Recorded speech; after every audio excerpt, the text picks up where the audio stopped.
Bonjour et bienvenue à notre méditation. Je voudrais continuer de méditer avec vous sur l'importance de la croix du Christ, symbole ici de gloire, dont 1 Thessaloniciens, chapitre 4 et verset 14. Car si nous croyons que Jésus est mort et qu'il est ressuscité, croyons aussi que Dieu ramènera par Jésus et avec lui ceux qui sont décédés.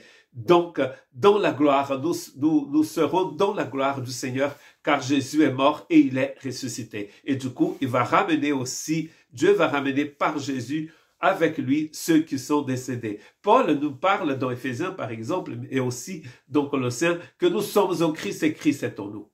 Or, le moment de la résurrection des morts, nous serons aussi avec Jésus. Et il va nous ramener avec lui. Quand Jésus est ressuscité, nous ressuscitons pour une nouvelle vie avec lui. Et là, il est en train de parler de la dernière trompette, la 7e trompette, quand les morts et les vivants vont se rencontrer dans les airs, quelque part dans une autre dimension, et nous serons toujours avec lui. Et maintenant, nous serons avec lui dans la gloire. Fini les larmes, dit Apocalypse.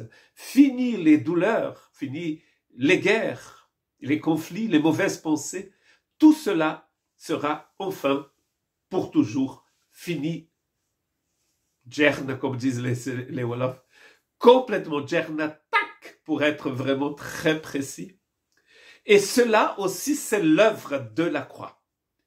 Nous croyons qu'il est mort et ressuscité, alors nous croyons aussi que Dieu va nous ramener par Jésus avec lui dans la gloire. Nous n'avons pas à avoir peur. Et d'ailleurs, ces épîtres de Thessaloniciens ont été écrites parce que les gens se posaient des questions sur la mort. Qu'est-ce qui va se passer avec les gens que nous aimons? Où vont-ils?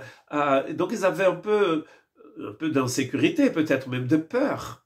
Et Paul a écrit ces lettres pour leur montrer que le Christ mort et ressuscité pour nous aujourd'hui, c'est le même qui va nous ramener dans la gloire, dans la résurrection éternelle. Notre esprit a été ressuscité et notre être tout entier sera ressuscité. Lisez 1 Corinthiens 15, le chapitre qui parle de la résurrection du corps. Et Paul dit qu'enfin, ce jour-là, la victoire est complète sur la mort. Et la mort physique elle-même est détruite et vaincue à jamais. Alors que la mort spirituelle, qui veut dire séparation, elle a été déjà détruite à la croix. Nous attendons ce jour où finalement nous serons dans la gloire avec lui pour toujours. Que Dieu vous bénisse.